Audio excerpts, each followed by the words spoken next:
You're listening to Arsenal Pass, a flesh and blood podcast for players by players, and all about strategy, leveling up, and the latest news in the world of Wraith. Welcome to Arsenal Pass.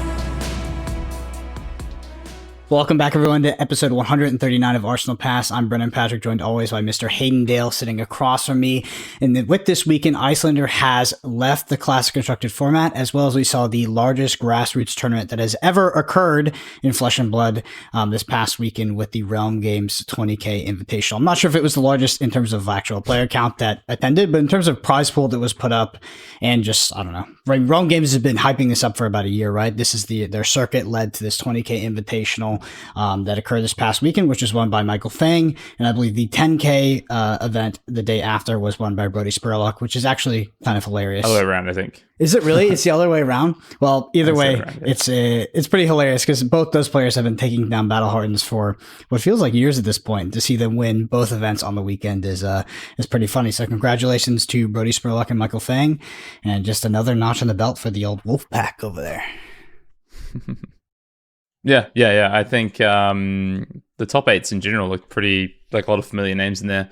Some interesting decks in there as well. Interesting heroes. Bolton, and featuring both those top eights. We also had a Battle Hardened in Thailand over the weekend. And we've got a few more Battle Hardens before kind of the year closes out. So you're going to see this Classic Constructed format, this new Classic Constructed format, this thawed out Classic Constructed format be played a little bit more before we get to heavy hitters. Yep. Yeah, I mean, I'm actually bummed at the Thailand thing. I wish I could have gone.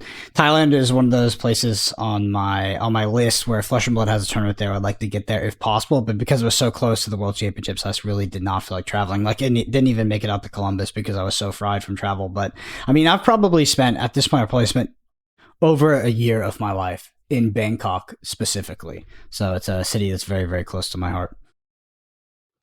Look, the day we see you in the Southern Hemisphere will be that'll be a day to remember. It's coming. Yeah, one of these days. I mean, hopefully we get the excuse to go to Japan sooner rather than later. I know Japan is like the big marquee location that everybody in Flesh and Blood wants to go to at this point. I know from the sort of logistical perspective, there's some barriers to entry that Flesh and Blood needs to break through before they can host a tournament there, but if we are able to go to Japan, I will absolutely be extending my trip. I'm not sure if I'm just going to do a trip across that country. I definitely will be doing that. Mind you, yeah. So I would definitely will be doing it, but I don't know if I'm also going to make the trip down to the Southeast Asia or maybe even Australia at that. Yeah, I guess technically, I think Japan, Thailand are Northern Hemisphere, but you know what I mean. Make it south. Make it south. I guess you're right. Technically, yeah. Is Thailand's also in the Northern Hemisphere? Where is the equator? I think it is, yeah. No, I think it's in the Northern Hemisphere, yeah. Okay. Yeah, I'm not sure exactly where the equator is in regards to like Southeast Asia. It's about in the middle. I think it's about in the middle. Mm-hmm. Okay. Makes sense. Do you want to talk weeks in Flesh and Blood? Yeah, Hayden, how much Flesh and Blood have you been playing this past week? Big old zero amounts of Flesh and Blood. I'm definitely taking the next few weeks off. I had actually planned to play a Blitz event, a team Blitz event this coming weekend, but I've had something come up, so I've had to pull out of the team Blitz. But I was looking forward to that. As I talked about in the pod last week, maybe the week before, Team Blitz is one of my favorite formats, and yeah, I was very keen to play this. Just a store run event, sort of end of year. I think it's like a winner box or winner case or something event, Team Blitz event, but won't be able to play. So I think basically now till Christmas, I'm just gonna sit it out. Might watch some Flesh and Blood for sure. I want to go back and watch some of the Realm coverage and the Battle Hardened Bangkok coverage on the weekend, because there's some spicy stuff happening in this new meta. But yeah, and otherwise it's kind of going to be finally, I think this will be the first time this year I haven't really played any Flesh and Blood. So I'm going to take it. Yeah, and as you can imagine, I'm doing the same thing. If people are listening to this are like, what the hell, these guys talk about Flesh and Blood, they don't even play. Well, Flesh and Blood is a game that you play ideally in cycles. So it's, after the World Championship, after the PT, we do tend to take a little bit of break because there's a lot of grinding that goes on before then.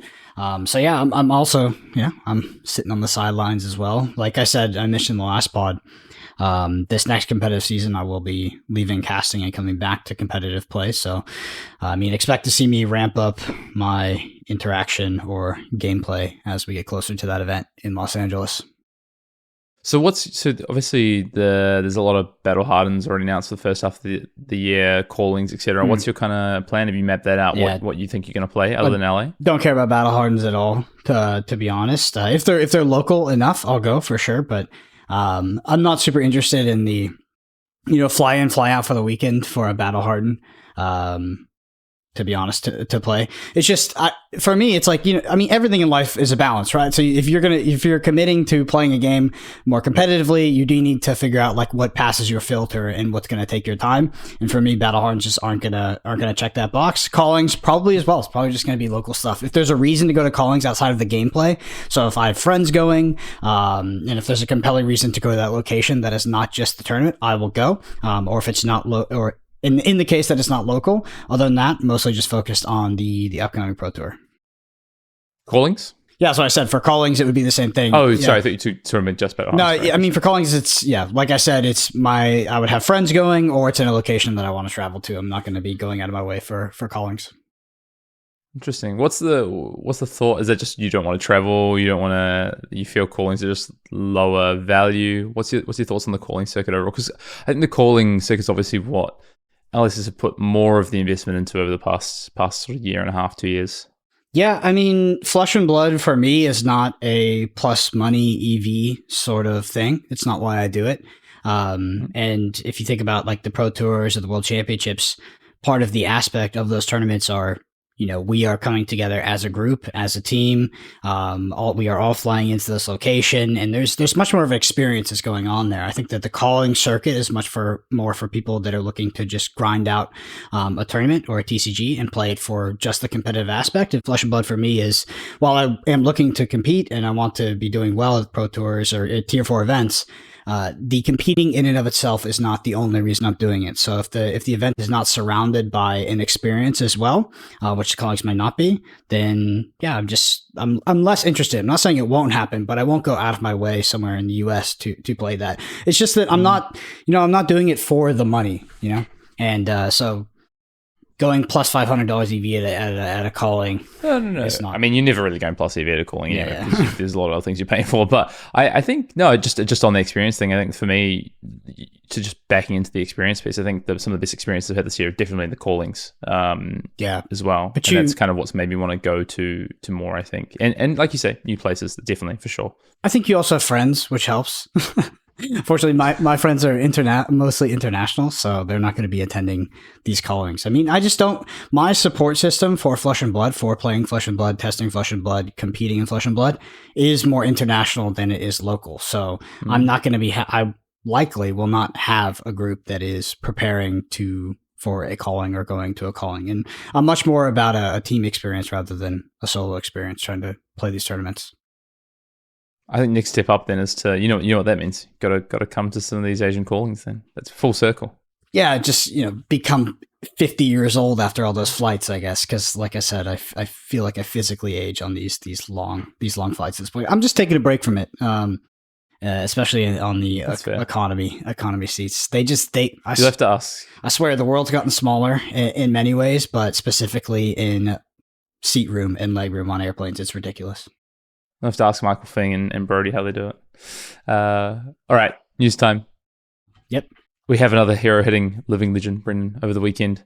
After Skirmish, week 3 wraps up, Ira has hit Living Legend. So, official. We've got another hero that's traveled its way to Living Legend. So it is happening. I definitely saw some feedback this week about how the speed of this, but just to recap as well, Edge of Autumn does go with Ira Crimson Haze as Ira reaches Living Legend status, and the hero that's been around the longest in Flesh and Blood, the first hero we saw. So, or the first hero that we got to at least play with, as intro decks came out first, the first product to be available in players' hands. So, yeah, very, very interesting. Yep. I don't know, thoughts on another hero in Living Legend? Well, Ira's a very powerful fair hero. So when the strategies in Blitz are fair, Ira is a very, very strong deck, right? Because it does just get that consistent +1 value, pretty much turn over turn. But when the format is dominated by Viserais that are killing you on turn 0, Rhinos that are killing you on turn 1 or turn 0, and Kanos, it's not as good. But in a more fair format, Ira's just, it is old reliable in Blitz. So I'm not surprised to see it go.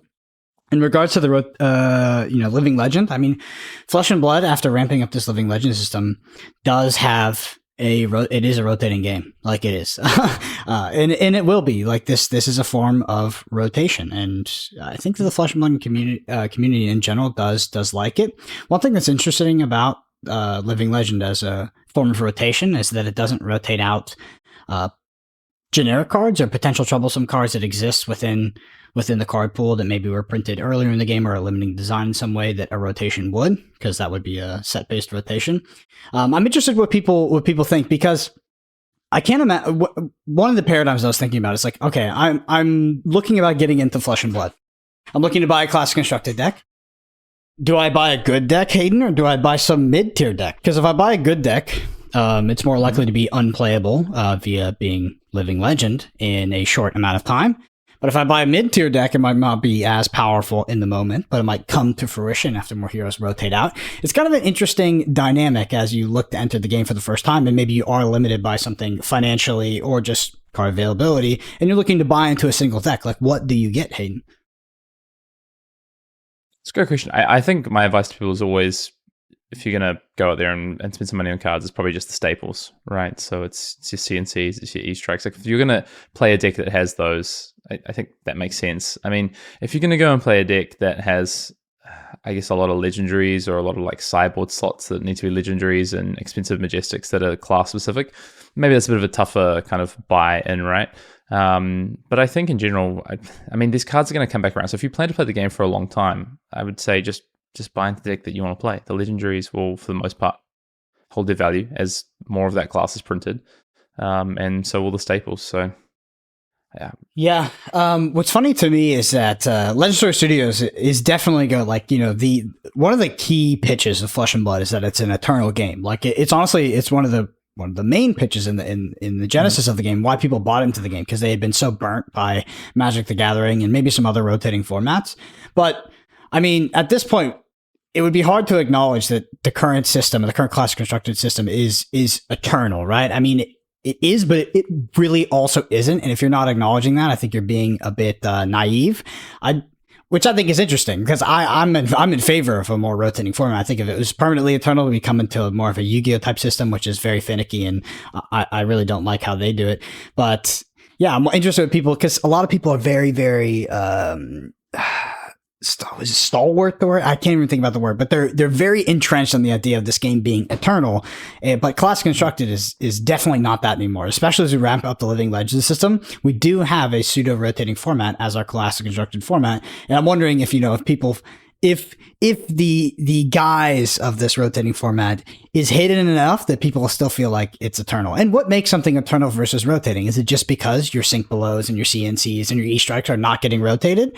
Or like, is it a rotating format because these heroes are leaving? It's an interesting dynamic. It does look like Legendary Studios was sort of balancing this idea where they want the game to be fresh and they want heroes to leave and heroes to come in, but they want to also maintain that original proposition of this is an eternal game. Your cards do not leave the format. Interesting times of yeah. Some people might point to that being the best of both worlds, right? But yeah, it's a tough one. We'll see how it kind of plays out with the new Living Legend change. I will say, Ira's been really close to Living Legend for a very long time. Through seasons 1 and 2 of Blitz, it was, if not the best deck, one of the top 2-3 decks in both those seasons. It's been close for a very long time. And so, it's eked its way through the kind of later seasons with a couple ones here, a couple ones there. And then, obviously with the kind of shake up of the Living Legend format chain, Iyslander before that, a lot of heroes hitting Living Legend, Kano. Ira just found the right time to kind of hit Living Legend as well. And we'll go into this next skirmish format sometime next year. We'll have new heroes, of course, new young heroes, and a very different looking format with the heroes that haven't seen play. I think that's interesting. And I know, obviously, for players who want their heroes, they want to play with their cards. I hope that there's enough young heroes of different classes in the game for people to be able to do that. But yeah, I think we've had Ira for a very long time, so interesting to see what a format without Ira, Kano. Dorinthia is kind of the last woman standing, so to speak, in that regard of one of the heroes that dominated the earlier seasons of Skirmish Blitz, actually. Yeah, absolutely. Going back 3 years almost. I guess elsewhere, talk a little bit about heavy hitters. a little bit, because we didn't really get to touch on this when everything was kind of dropped. And I don't know if have you seen many of the preview cards for heavy hitters yet, Brennan? I feel like we're due some more. Surely, I've heard like we're getting some previews this coming week or over the next week from people on Twitter that might be dropping a few things here and there. The previous season doesn't officially start till January 17th, but I think we get like last time we're going to get some of these. Maybe it's expansion slots. Some cards start to drop. Yeah, so for me, heavy hitters, I really only know the high level, which is that there are dual class cards that we're looking at. Some of these OG kind of, some of these more fair classes, right? The more kind of mid-rangey, combat-oriented classes, and that the set in general will be very, very different from. This is so obvious when I say it. It's going to be different from Bright Lights. People are like, yeah, of course it is. But I've heard that from other sources that it is going to be quite a different experience from Bright Lights, almost antithetical towards it, and that the gameplay will be much more combat oriented and mid-range oriented, which might be good for the game. I think that Bright Lights, like we've talked about many times, is a set that was deceptively complex, like almost extremely complex, to an extent that it was probably a bit too hard for the new player that was entering the game. Yep. What I wanted to kind of touch on was these mechanics as well, because we're going to kind of come towards a preview season, and I've just been thinking about some of these mechanics, and we're getting we're getting Wager and Clash, as two mechanics we definitely know about. We're also getting kind of some different templating for UPF. We have this deathmatch arena booster draft, so this UPF meets booster draft, and you have these cards now that are effectively like Iron Rod equipment, so they have Blade Break, and their defense value is equal to the opposing heroes with greater life than you. So kind of like Blade Break, if your opponent has higher life than you, they're effectively Blade Break 1, they're an Iron Rot, Chest, Talon, whatever. But obviously in UPF, with more players, they can have much greater defensive value. And if you're maybe the vulnerable player who's kind of behind in the game, you've got this equipment that's potentially powerful. So that's interesting. But this Wager mechanic is the one that I found the most interesting so far. So this is, if you haven't seen Wager yet, it's when the chain link resolves. So Wager says you may wager an X. So you can wager a gold token, you can wager a vigor token. These are the two we've seen so far. And basically it says that if the attack hits, then you get a vigor token. And if you don't, then the opponent gets the token. So if you decide to wager the gold or the vigor or whatever token it is, if you hit with the attack action, then you get the token. And if not, your opponent gets the token. I don't know what... I've been thinking it's such an interesting mechanic, and I've seen some people talking about it online, Brennan, but do you have kind of any thoughts on what this mechanic's going to do for...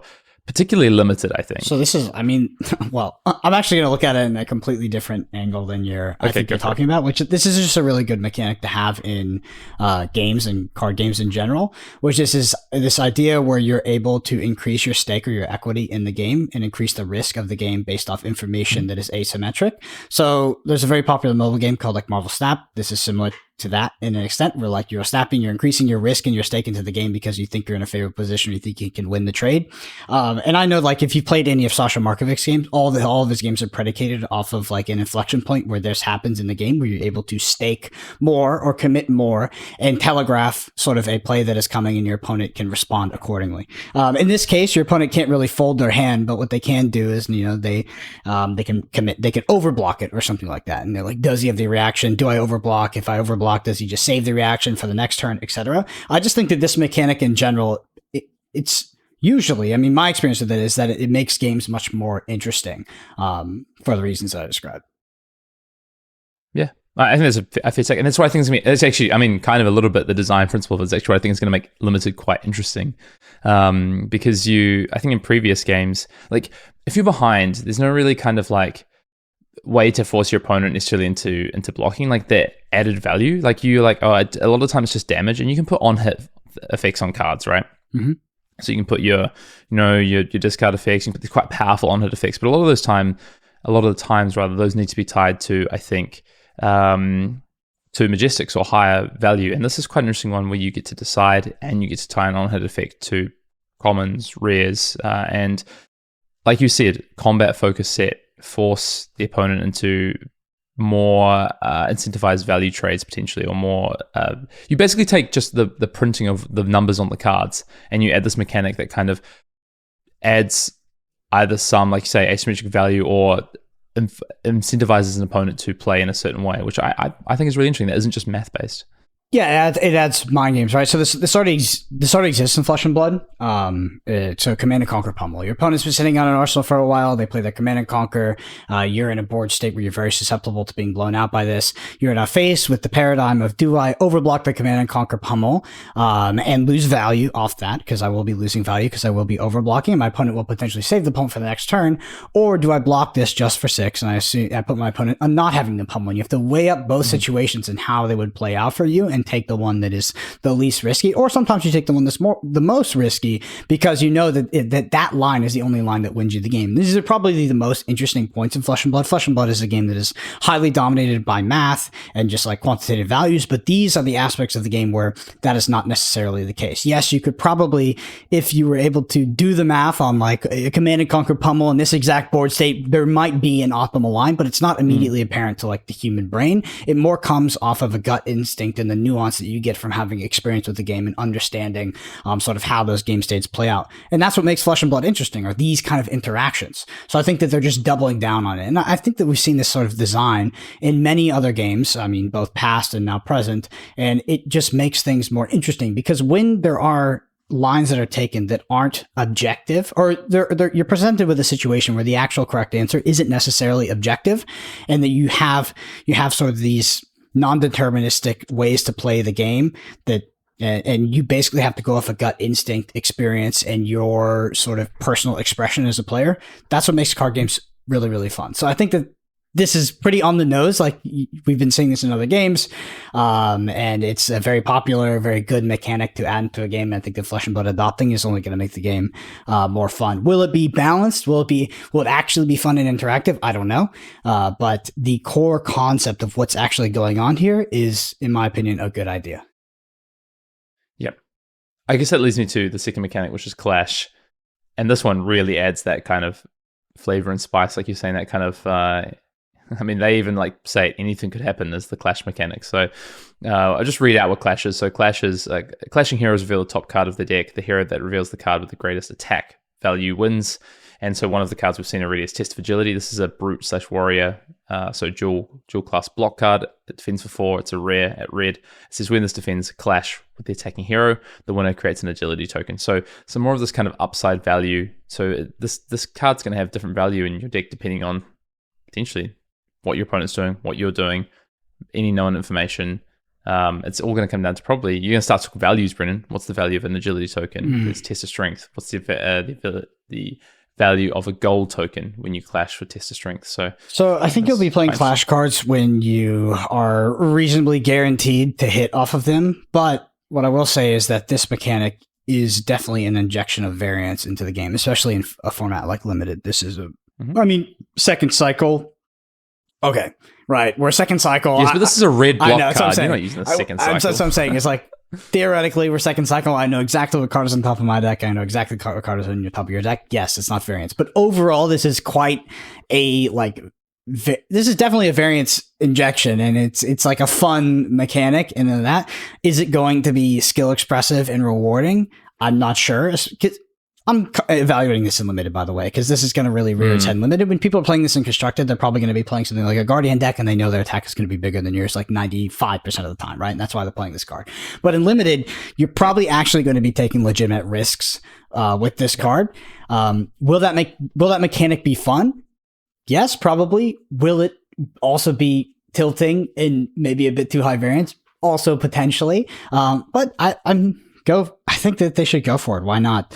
Like, one of the least fun, in my opinion, I guess it's one of the most fun and least fun things about Flesh and Blood Limited is the heavy attrition math-based deck versus deck games. They're rewarding. They can be fun if you're a very entrenched player and you know what you're doing, but they can also be extremely unfun and toxic and degenerate if you don't know how to navigate that matchup, or you just end up losing. So I'm happy they're doing it, but will I enjoy the mechanic ultimately? I'm not sure, but I'm happy to see it. I think these cards, so interesting, the cards that have Clash are quite powerful. They're 0 for 4 block cards, but they have this kind of deck building requirement to them as well, I think. So it's like, let's say you are playing, so you've got Test of Strength, which is a generic block card. Maybe you're playing this in a lower powered deck, like a lower physical attack power deck. and you play it into an opponent who is maybe the Guardian on the other side, and you feel like they're probably going to have a reasonably high average attack power in the deck. It's like, what do you think the swing on that is? Like, are you going to lose like 80% of your clashes?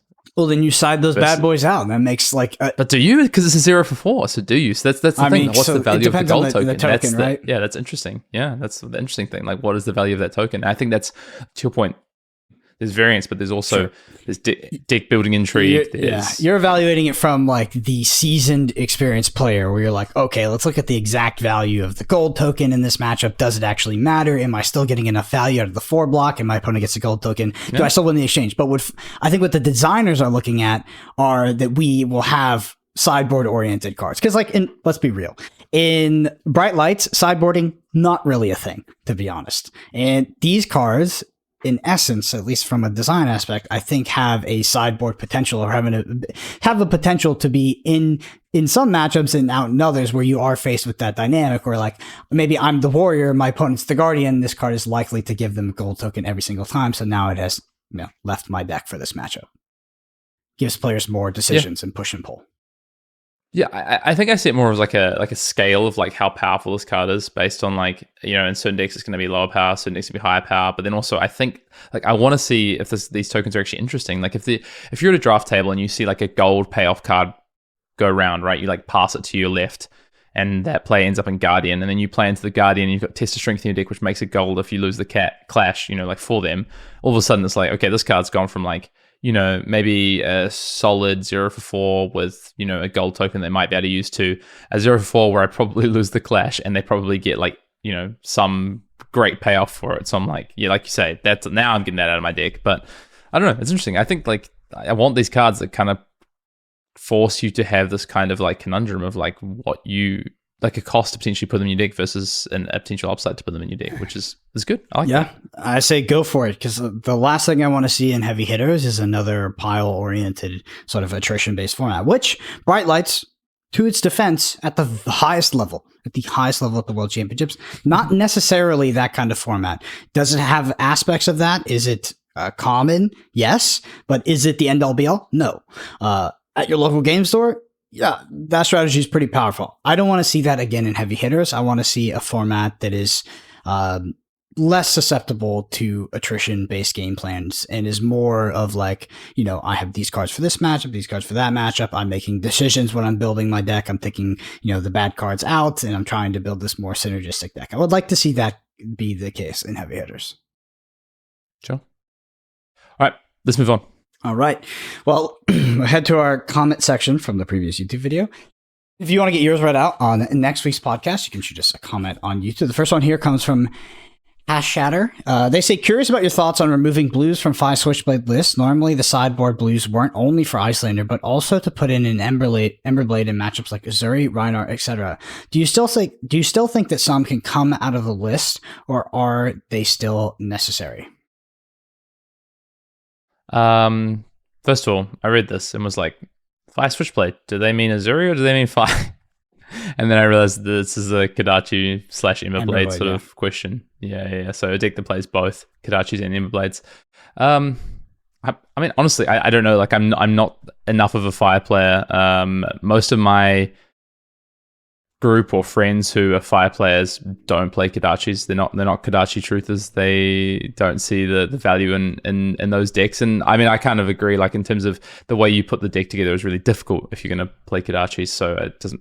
I don't know. There's a high risk versus reward sort of aspect, I think, when you're trying to play Kodachis in your deck. You have to build your deck quite differently. I mean, obviously, the world champion played Kodachis and Emberblades in his deck. So and Kodachis in his list. So, clearly something to it. In terms of like taking out the blues, I mean, I think if you're on the Emberblade build, yeah, I think, if you're going to play Emberblade into all these matchups, I don't see why you need maybe as many blues as you traditionally had, and kind of decks were playing some suboptimal blues, I think. But if you are going to play some number of these, or you're going to play Kodachi in some number of matchups, then I think it really depends on what the rest of your cost structure looks like. Like, can you get away with potentially some yellows over blues, for instance, that have some power to them, so that you can pitch those to Kodachi value, as opposed to having these 0 cost blues that maybe you don't need for other matchups that are just kind of there for sideboard slots, but maybe now you want those sideboard slots to be other things. So yeah, I think this is a question for some of those fire specialists out there. Let us know in the comments what you think if Hashadder thinks what to Hashadder's question. But I think if you're going to run Kodachis, you obviously need to have some way to fuel that, but maybe it could be yellows if you've got the right cost structure. All right, next one here is from Justin. They say, I'm really happy to see Brendan have some fire about competing again. Due to super talent, I'd love to see him take an event down. So I didn't pick this one to toot my own horn. I picked this one because I think that Justin, there's one thing I want to tell Justin is that thank you for the kind words, but unfortunately in Flesh and Blood, as I've taken a bit of a hiatus for about a year, the play level is not the same.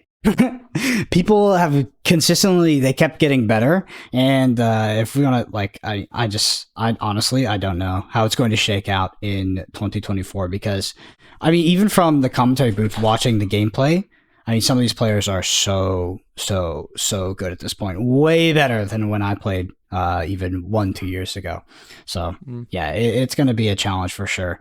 And, yeah, I just wanted to pick this comment to highlight just that aspect that I've witnessed from the booth in itself is just how much better the Flesh and Blood player base has gotten since I left. And it's much, much, much harder to sort of place and do well in this game than it was before. You've tested a lot this year for events and the lead up to events for being in the booth. Have you played any events this year? Did you play a calling or did you play? No, because you ended up. I played US Nationals, but I played Kano, so I wasn't being super serious. Yeah. I played US Nationals, but I wasn't super serious because we didn't really get the information on like the casting situation for that until super late. So I sort of went last minute. Anyway, next one. John Smith, they say, could you explain the competitive Flesh and Blood road? I'm looking to start attending events other than my armories, but don't know where to start. I'm located in New South Wales. Hayden might be the perfect person to explain to get us started. I just want to say, John, first, this is probably an entire podcast itself. So I'm pretty sure we've done this podcast before, but we can at least hit the highlights of like what it looks like to start the competitive Flesh and Blood road. Hayden, what would you fellow New South Wales resident, what would be your pathway? I like that you know the acronym. Nice. I mean, first of all, John, I don't think we've met before, but hopefully get to meet you at some point. I wonder if John Smith's your real name, John Smith. I think it's going to look different for everyone, to be honest. And we did talk about this on the pod that Brendan's. I have to go back and find what pod number that was, but we did speak about kind of growing your competitive Flesh and Blood path, so to speak, or going down that path. I think the main thing is being able to play games of Flesh and Blood. So if that's going to start with armories and then building into things like a ProQuest season, a Road to National season, that's the natural progression is, you start to attend these ProQuest, Road to National season, you get to see the level of players and what they're at, and you get to play against probably better players than the average of your armory. I'm not saying armory players aren't, these are the same players that armories are going to be attending ProQuest and Road to Nationals, but you're going to get the best players from the area going in, so from different armories, different stores. You're going to get some of these players who are there to play specifically those events, who are maybe grinders. So you're going to start to encounter these players, and so you're going to play against better players. I think that's kind of that's where you've got to start. I think the other one is like get yourself to a calling, because this is the I guess the most competitive open event that you can get to. So if there's a calling, we just had calling in Melbourne. I'm sure there'll be another calling in Australia or local next year. If you can get to one of those and experience the level of play and just immerse yourself in kind of what that looks like, I think that's very beneficial. I think, you come back from a calling, you go back to your armory, you've probably learned a thing or two. You probably feel like you've taken a step up in a level next time you go and play some games against your local armory players. So I think that's kind of what my advice would be is just get in, play games, get to these events, and then work the rest out afterwards, then start to set goals. It's like, okay, I've gone to my first ProQuest, my first Road to Nationals, maybe even my first calling. I didn't day two my calling. My target is now to day two the calling, or my target after my first ProQuest where I went 3-3 is now to have a positive record in top 8 and then move on from there, start to just grow and get into, now I want to place, now I want to win the ProQuest, whatever it might be. So everything Hayden said is correct and valid. I want to say something polarizing because a lot of people, I think there's going to be a decent amount of people listening that don't know it exists. You mentioned a word here. It's called, you said pathway. What is the pathway to competitive Flesh and Blood, or the road to Flesh and Blood? You can also buy a PTI to attend any Tier 4 event. So anything like a Pro Tour or World Championship, you can always buy the PTI and you can go compete at the highest level. So Flesh and Blood, if you don't know, it has a PTI gifting system. You can buy PTIs from players that have them, and you can go attend the Pro Tours or the World Championships. And if we're talking about a road to compete, that is a road that people can take. So there is, of course, you can grind it out on the Road to Nationals or the ProQuest circuit, or do well at a calling or a Baden-Harden and get your invite, or you can buy it. I think it's a system that Hayden and I obviously know it exists, but there's got to be some people out there that are like, wait, what? You can buy PTIs? Anyway. Yeah. On to the next one. Yeah, well, just quickly on that, I think it's quite interesting because I think you really got to have a reason for doing that. So either it's like you want the experience of going and playing one of these and saying, like I played in the Pro Tour, I played in Worlds, whatever it might be. Very valid reason. Maybe it's a case of like you've been really improving your play, you really think you're at the level to go and compete, but you're just falling short of maybe getting that PTI. Maybe you're getting second, top 4, top 8, whatever it is in these ProQuest or Road to Nationals, because you can also buy a PTI for Nationals as well, Brendan.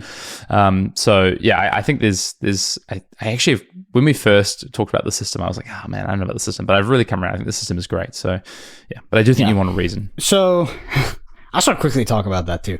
So I like this system. Ultimately, I think that ultimately I like it. What I will say is that it does make some of these events like a little bit less prestigious and less special, because you can just pay to win to get there. And it's not pay to win, literally, but you can buy, being able to pay to play. Pay to play at these events. It's a bit interesting because, Flesh and Blood has this robust competitive system and this ladder that you can sort of climb in order to reach these events, or you can cut the line and pay money. So I don't like that aspect of it because it kind of negates all of that stuff. Like for me, it's like if I didn't have PTIs banked up, do I go drive 3 hours out of the way this way, spend for lodging in some other state and try to compete at all these different ProQuests, scramble to try to get into these ones that are capped, or do I just pay $500 and get a PTI? It's like actually the EV is probably in favor of just buying it most of the time instead of doing that. So I don't like that aspect, but I would say for me, it's super convenient. I like that. Anyway, next one. Quasi shifted. And so last one, they say, I actually tune into the streams to watch CC rounds, and as soon as they go to draft, I turn it off. Then I go figure out when CC rounds should resume and just tune back in. I think you're not alone there. Funnily enough, I hate to switch as a viewer as well. If you were doing all draft tournament, I'd be way more likely to just tune in and watch it. But since I came to CCC games being played, I just get annoyed as a viewer that there was a switch and turn off the stream. Maybe others don't feel the same way, but it's the way I feel. I'm not sure if others feel the same way. Quasi shifted. I know that I feel that way when watching Magic coverage. I've been a part of a lot of the Flesh and Blood coverage, so I don't think it's fair for me to comment on that specifically. I will say that the viewership numbers absolutely are sort of representative of what you're experiencing. We tend to see people leave the stream as soon as we go to draft, and they come back as soon as we come to CC. And maybe it is the juxtaposition of the two formats. I think the draft in and of itself is a harder format for people to be invested in, to empathize with, and to be interested in, especially when the drafts are not filmed. But CC definitely is the more watched format. But the juxtaposition of the two, I think ultimately is not good for coverage. Should coverage dictate the competitive schedule for, whether a format is dual format or single format at the highest level? Probably not. But yeah, I mean, of course, I spoke about it last pod. I'd be in favor of single formats. I've spoken about some of my criticisms of the Flesh and Blood limited format, but I would still be very happy to see a full draft Pro Tour, and with that, a full constructed Pro Tour as well. Hayden, do you have any thoughts on this? No, I think we talked all about it last week. I think you just said not sure that coverage should dictate what the top level, I guess, formats look like. But I mean, I think if we want to get this game out there more, then I think it kind of should a little bit. It should at least. Yeah, to be fair, the biggest relevant. One of the biggest games and one of the biggest coverage productions, Magic the Gathering, they do dual format as well, and they are surely aware of this effect, but do it nonetheless. So I think there's precedent in order to continue doing it. But I know as a player preparing for the event, I said it last week. I don't like it. All right, let's move on to talk about I guess the new meta, like the Iyslander Living Legend, is a really massive shift in what we're seeing, and we've just had 2 events over or I guess technically 3 events, but two separate located events over the weekend. We've had this the round 20k, the invitational, and then this round 10k open event, and then we've also had the battle harden in Bangkok. So around 100 plus players in each of the invitationals and the opens. And wasn't Ohio, right? That's right, Brendan. Yep. Yep, and then I think around 50 players at the Battle Harden in Bangkok. So let's start with the realm event. Let's talk a little bit about this meta. We have a meta breakdown from these events. This is coming from February. It looks like most of the decks are here, so this looks pretty accurate because it looks like there's about 100 players involved in each of these, so it looks about right. So we can talk about meta breakdowns and what has kind of happened post Iyslander, and then we can maybe discuss a little bit, Brendan, just kind of what we think this means as we head towards heavy hitters. Like, is this just people trying stuff out, seeing what the lay of the land is, or is this kind of setting the stage for what the format is going to look like as we head towards heavy hitters? Because if you cast your mind back to some previous metas as we headed towards new sets, it was kind of like, I don't know if the set's really going to shake things up much. Whereas we can talk about it afterwards, but this might be the first time where like a set is going to have like a massive immediate impact, just because the meta feels like the power level of the meta feels a lot closer from the top deck to the bottom deck than it has ever before, I think. And that's just living Legend. Yeah, it's because all the honestly. broken heroes have started to leave the format. I mean, there's still a few left, but yeah. I mean, the context of the meta has definitely changed drastically. Yeah. So let's get into this Realm 20k Invitational first. And Bravo was the most represented deck. So your boy Bravo. No, Bravo's good now. Nobody can come at me and talk shit and say that I am not. I don't think Bravo's good in this meta. I thought Bravo was bad in other metas. Bravo is definitely good in this meta. Already. I'm the only one here that has brought Bravo to a competitive event. Only one. All right, Bravo. So top 5 decks at the Realm 20k Invitational. So Bravo, Showstopper, then it was Dromai. So there's 17 for Bravo, 14 for Dromai. So pretty close between 1 and 2 there. And then actually Dash and Inventor Extraordinaire at third, 13 decks. So, it's really tight kind of through these top 5 decks. Then Fire with 12 copies is the 4th most played. And then your 5th most played is actually tied between Kano and Katsu. I have a feeling that some of your friends might have been about half those Kanos in that event. So, but yes. Yeah. I'm looking at the names now, and yes. 5th through 6th, but then also actually Bolton was 7th with 7 played decks, and we're definitely going to talk a little bit more about Bolton, but I do just want to kind of set the scene for what we saw over this weekend, and then we'll go to the meta and the 10k, and we'll come back to the top 8. So meta and 10k, Dromai actually was the most played deck, 14 copies there. Bravo 2nd, so Dromai, Bravo 1 and 2 in both these events, and then Fire was 3rd. Azalea was actually 4th, which I was surprised to see fewer Azalea in that invitational event. I think Azalea is quite strong. We've seen it do well in previous formats. 4th most played, and then 5th most played was Dash. Actually, equal 4th was Dash with Azalea, and then Bolton was the 6th most played. So quite interesting. I guess with the heroes that I was surprised we didn't see more of is definitely Dash.io after the kind of performance of Dash.io. In Melbourne, but also Worlds. Yeah. I guess people are expecting a lot of Bravo and probably expecting a lot of Azalea as well, which I can't imagine is a great matchup for you. I don't know, any other surprises of decks that aren't being represented in there? Well, I mean, Bolton is a surprise, right? Everything else is thoroughly unsurprising. Of course, Mansan top-aided with Levia, which is surprising. I mean, it's, I guess, at this point. I do think that Bravo is really well positioned. If I was going to compete in an event, I would bring Bravo. Part of that is familiarity with the deck, but also I think that the list that like Michael Hamilton, Michael Feng brought to the World Championship, the very aggressive list could be decent into Dromai. I mean, they were doing some things different than we were doing with our aggressive list, so I would be keen to try that out. And then past that, I mean, Dromai is a fantastic deck, but now Fi is probably coming into the format a lot more, and the Dash matchup can also be a little bit tough. So, yeah, I mean, honestly, Hayden, no surprises. I can't imagine how we would be surprised in this format. I mean, Kano doing as well as it did, is it surprising? No, its worst matchup left the format, which was Iyslander, and now decks are more incentivized to cut Arcane Barrier. So Arcane Barrier existed in deck list because Iyslander was a very popular deck. Now you're making an actual decision when you put it into your deck list. Mm-hmm. I mean, you say it did well. I mean, it did fairly well, but I will say that Levire and Bolton both had better conversions on the weekend, just so you know. Let's talk top eights. Let's talk top eights quickly. Just got to put you back in your seat there. Let's talk top eights quickly. We can talk about Battle Heart in Hong Kong. Bangkok, because we didn't have a meta breakdown from this, but we did manage to secure a top 8 breakdown. I gotta say, this Realm event, fantastic. Obviously, we've got some great coverage that was shown. LSS put up an article about this, but LSS also had an official event this weekend in the Battle Hardened in Bangkok, and I could not find a shred of anything on the LSS website about it. So that is tough. Top 8 decks. So the 20k event. So it was won by Brody Spurlock on Azalea, the only copy of Azalea in the top 8. There were 2 copies of Dash in the top 8, making the semifinals and the final. We did see 1 Levire, as Brennan said, 1 Bolton, 1 Bravo, 1 Dromai, 1 Kano. So pretty diverse top 8. And I mean, the only deck that I guess you'd say kind of from the top that maybe underperformed was Fi. Fi was the 4th most played deck in that event and didn't put any copies into top 8. Mm-hmm.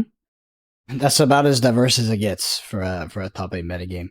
Also, what's not diverse is the names that made it into the top 8. I mean, I actually giggled to myself when I saw the top 8 to this event, because it is just, maybe I just know these people too well after a couple years on the circuit, but I literally recognize every single person in the top 8, and they've all top 8'd a major event. Maybe not Raj. I'm not familiar if Raj has top 8'd like a calling or a nationals or whatever, but every single other one of these players has top 8'd a major tier 3 or tier 4 event. So it's very, very good players. Yeah. I'm not sure. Ethan and Peter, I'm not sure if they have, but I mean, they've been top 8ing a lot of other events, if not. Yeah, Peter just won the Battle Harden. I felt like I'm not sure if he's top 8'd a calling quite yet. I mean, I remember thinking about it earlier when Peter posted about it. I remember having a thought. I don't remember the specific context of the thought. It was like, oh, I thought he had been doing a lot better than that. Because Peter is honestly one of the best players that I've actually seen in this game. And Ethan's probably also... He keeps doing things with Levire that others aren't doing, so he's claiming that either way. Let's talk about the 10k top 8. 10k was won by Michael Fing. There you go. Like you say, another name that you recognize. The top 8 breakdown was, again, 1 Bravo in the hands of Michael Fing. We saw an Azalea make the finals. We had, and you said it gets more diverse. This gets more diverse. 2 Dromai, a Fi, a Bolton, a Kano, and a Levire. So a Levire in each of the top 8s, a Bolton in each of the top 8s. Pretty interesting to see. Who was the Kano that top 8'd the 10k? Nathaniel Snyder.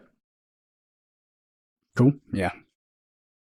And then let's quickly flick across to the Battle Hardened in Bangkok, and then we can talk a little bit about kind of just this meta in general. But top 8 there looks a little bit different, a little bit less diverse. There was 3 Katsu, 2 Bravo, 2 Azalea, a Levire. That's the top 8. Yeah. So a little bit less diverse in Bangkok. Ultimately won by Bravo, beating Katsu in the finals. Beating Azalea in the finals. So those decks really preying on the ninjas that made top 8. But yeah, Levire in all 3 top 8s, Bravo in all 3 top 8s. And a Azalea in all 3 top 8s. I think that's the consistency, right? Yeah, there you go. So those are the decks that perform the best. I mean, I guess the overall numbers points to the Bravos of the world, right? Yeah. Bravo had a pretty good weekend. Won 2 of the 3 events. Azalea won the other. So yeah, I don't know. It's interesting. This feels so different. This is so crazy to see. Like, this is so different to when we've seen Iyslander dominating and we've seen, Lexi dominating before this. Like, this format just looks so different without those 2 heroes in it. Yeah, I was, to be honest, I just went down a little rabbit hole and was looking at the Kano list. I think Peter was trolling, by the way, with this Kano list. I think that he actually played a 60 card deck and he just trolled with all the other slots, especially with the equipment. Because he has Arcane Lantern. Arcane Lantern. Yes, he has Arcane Lantern, and then he has Reinforced the Line. And I think he was trolling. So yeah, keep that in mind if you look at Peter's Kano list. I was looking at that Nathaniel's list, which is actually pretty interesting because he has 3 Cindering Foresight, as well as the 2 Snapback and the 1 Chain Lightning. Just a very aggressive oriented list. Cindering is a card that we've played in the past in matchups that we felt like we were an underdog in, or matchups we felt like we had to go really, really, really fast. But Nathaniel was definitely a lot more streamlined. I mean, Peter has the single brainstorm, and yeah, I'm 100% sure Peter was absolutely trolling with his deck list. So Reinforce the Line. Yeah, it's a 60 card deck list, and he just doesn't have a sideboard, basically. No need for a sideboard anymore after Icelanders left the format. The one dampen, of course, is sideboard, and I think some of the Aether Darts are for Dromai. Outside of that, the rest of these cards are just memes. This is not a real deck list. Their Tunic and Heart and Cross. Yeah. So I'll let you guys know before you see that. That's hilarious. Definitely memeing. Okay. All right. Let's talk a little bit about I guess, heroes overall. So you said that if you were to go play an event this weekend, you would go pick up Bravo. And I guess if we're looking at the meta, like the meta looks like, in terms of, representation, it looks like Bravo and Dromai, the top two decks that we're going to see represented if you're going to show up to an event. Probably it looks like you're going to see a reasonable amount of Azalea based on performance, Dash, Fi, and Bolton. So you think Bravo pretty well positioned in that format potentially? Yeah, the hyper aggressive list for sure. And I saw, you can just look at the list in the top 8, like Michael Hamlin's list is probably, I'm just going to pull it up now, it's probably pretty stock to what was played at the World Championship. And yes, that does look to be the case. So what they do with this deck list, by the way, and where their deck list differentiates, is they play the Fyendal Spring Tunic and they play Choke Slams and Debilitates, the 4 costs, 4 for 8s. So for resurvey, but basically 2 card 8 when you play it with a Tunic, and then they also play the Pummel off the Tunic as well. So that's sort of what this deck is looking to do, and it's pretty powerful. I mean, this is what you have to do in order to beat your Mai with Bravo, in my opinion. Go ahead. Like how you give them. I was talking about this on the pod the week before Worlds, saying like the Bravo list I think is the correct Bravo list is the Tunic based Bravo list, and you're like, I don't know about that, man. I don't know what's going on. I'm just a big fan of Michael Hamilton. When the Michaels do it, it's cool. When Hayden talks about it, it ain't cool. I get it. Yeah, I was also looking at Dagan White's list, which is pretty interesting. Looks like he also has the Debilitates in there, but it does have like things like 1 staunch response, the unmovable, smashing good time to deal with dash. So a bit of a different take, a little bit less aggressive, but still the 3 red pummels. Looks like 3 red pummels rings. And also a very, very, very critical difference is that Dagan White is not playing the Tunic. So that's pretty interesting. I want to talk about Dash.io because Dash.io obviously had a very, very good performance prior to the World Championship, but it didn't convert at the World Championship and also didn't convert now the Icelander's gone. I think that Dash.io has a bad matchup into Bravo, especially if Bravo's playing things like Civic Steps and the Buckler. It's just, you really, I don't know, you just can't do the thing your deck is trying to do. At least the list that Tom was playing, or derivatives of Tom's list, they just really can't force through any of the boom grenades with all that equipment. And then the Bravo is also hitting you with massive attacks that have on-hit effects. So it's a rough matchup. Yeah, when you take turns to sit up or something. Yeah, when you kind of take a turn off without a boom grenade threat. Yeah, no, I agree. Let's talk a little bit about Bolton. Bolton is so interesting. I think this format is, the power level has come down, and it's going to allow decks like Bolton that are actually pretty powerful. Like Bolton's a pretty powerful hero, but maybe the consistency or the reliability or the susceptibility to some of these more powerful decks has been its problem. And now it feels like this could be Bolton's time. It's really honestly. Yeah. It's you phrase that in a funny way because Bolton, I'll push back on it. Bolton is a very underpowered hero. It's a very bad hero, but it has good cards. The hero ability sucks, right? You have to. No, it has bad cards. It has something that it can do that's ultra powerful, but on the whole, yes, it's charging is the rate rough. On cards is underpowered. Yes, yeah. Charging is not good. Okay, yeah. So I just can't wait for Lumina Ascension combo to be good again, and everybody gets to deal with that deck because it's not fun to deal with. I will say that now the equipment is so much better. Good again. Yeah, good. Well, again? It was not, again. Dude. So I think it was bad. Don't get me wrong. I think it was bad in the day, but it was playable. It was definitely playable. But the equipment is so much better nowadays that it's got to have a harder time because your lack of access to equipment in the past is what made that so hard to deal with. And then, yeah, I don't know. I really don't have too many words to say on Bolton because the new Bolton decks, they have a lot of new cards in them, which is a good thing. It's a thumbs up for Dusk Till Dawn there. So these lists, I just don't have a lot of experience with them. The ones that I do have experience with are more the Lumina Ascension combo or the Raiden mid-range list, which I think that these decks, they are hybrids of that. They have the 2 Centauri Sabers, but they also have the Raiden Duskblade for the more mid-range game plan. Yeah, I think I'm gonna be playing some Bolton. I think if I get a chance to play any events this side of Christmas, maybe I head to an armory or something. I think I'm going to sleeve up Bolton. Warband of Bellona is a very interesting card. Obviously, like you say, there's a lot of new cards just in general. I saw that Yuki was playing Cadaverous Contraband. Yeah. It's a popper, but also it's an attack that can just kill a dragon and then put Lumina back on top of your deck or whatever card that you're looking, Beacon, whatever it is. It's interesting. I'm kind of in for playing some Bolton. I won't lie. You know what card you can play in Bolton? Unified Decree. Don't tempt me. Don't tempt me with the Unified Decree Bolton deck. I don't think it's good. But we'll see. I don't know. Also, I mean, Dash is a deck that I spent a lot of time with prior to the World Championships, and a deck that kind of is probably pretty high on my radar heading towards LA. We'll see what happens with Heavy Hitters, but it's a deck that I would like to revisit. The format is like kind of aggressive, but it's not as aggressive as I thought it would be. Bravo, Bangkok had. Well, this is the thing. Yeah, potentially. That's what I'm trying to work out. So hear me out here, because I'm going to get to some brute copium in a second. But Bangkok had a lot of Katsu, right? It's 3 Katsu in the top 8. But is there a world where this is not as aggressive as people thought, flying Katsu? Because everyone was worried about ninjas coming out of Worlds. It's okay, Iyslander Living Legends, is this ninjas time to kind of shine? And so far, week 1's not saying that that's overly true. I mean, there's some hints of it, right, with Battleheart and Bangkok. But if you head into an event next weekend, is there a world where, maybe Levia does rise up? We saw a Levia in each of the 3 top 8s over the weekend, so pretty good rate there. But also, is there a world where Rhinar is viable? Like if players are trying to they're looking at these decks like Bravo doing well, like Azalea doing well, feeling like maybe we need to be a little bit more defensive orientated. Does that give a spot for Rhinar to slip in? I don't know. Is Rhinar good into the aggressive Bravo deck? No, I mean, I think you'd have to build pretty specifically to deal with that, and it might warp your deck for the meta too much. So you might be better off playing Levia in that situation. Mm-hmm. Yeah, that was sort of my thoughts. Is that the deck list that Rhinar used to prey on in regards to Bravo or be good into is no longer the deck list that Bravo is running, and I do think that the ninjas are being gate-kept by Bravo specifically. Bravo's just very, very good into the ninjas, especially with this deck list. I mean, it just got more gas. And this is the exact type of deck list you would want to run into ninjas anyway. And they're bringing it not even for the ninjas.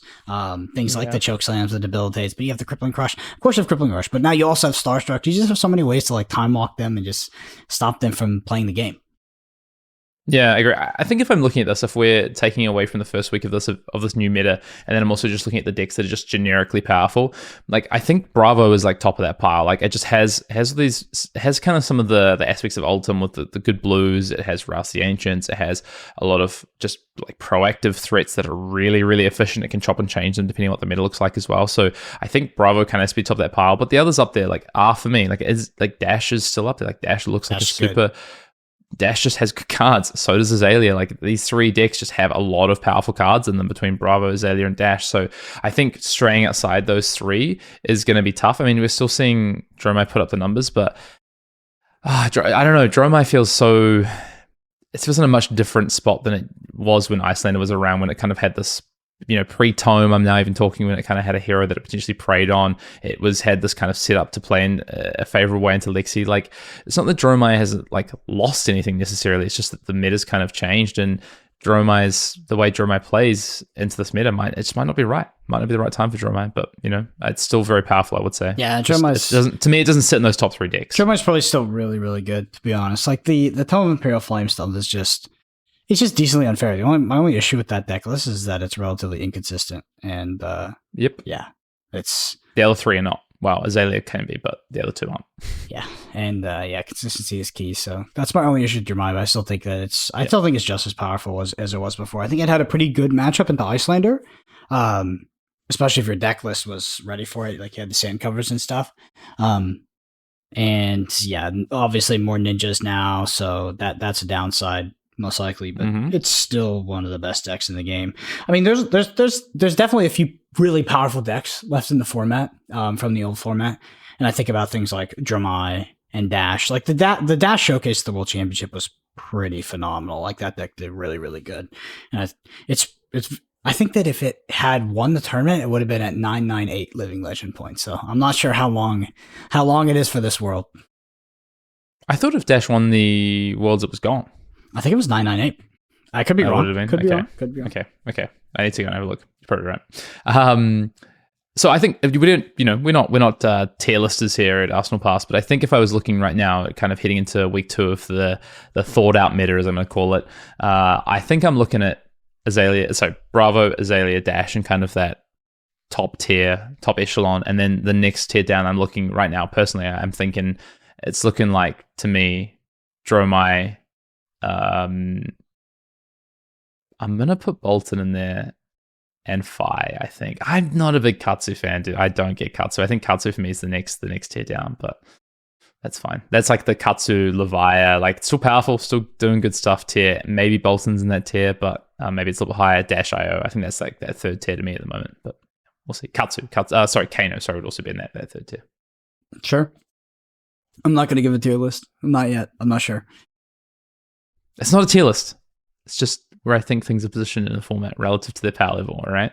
Not a tier list. I want to make that clear. We don't do tier lists here at Arsenal Pass, Brendan. The numbers keep going down. We're going to start. What do you mean going down? What are you talking about? 6.4k subscribers, Brendan. Thank you to all of those all of the Arsenal Pass listeners who have made sure to subscribe. Brendan made a call to action about 3 weeks ago saying, if you've listened to the pod for the last 3 years or 2.5 years, whatever it is, and you're not already subscribed, he wants to hear who you are, and you didn't get any feedback. So that must mean that they're all subscribed, Brendan.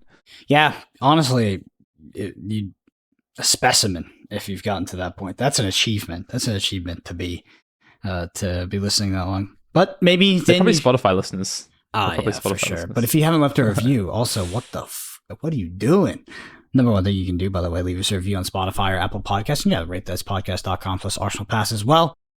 Both of us are on Twitter, Brendan APG, Fien_Dale. Big thank you to all the Arsenal Pass patrons. You help us do what we do and continue on our journey. That's why we're at 2.5 years. And so we're going to continue to the 3.5 and maybe 4.5 and beyond. It's because of all of you. But yeah, thank you all so much for listening. We'll see you next week.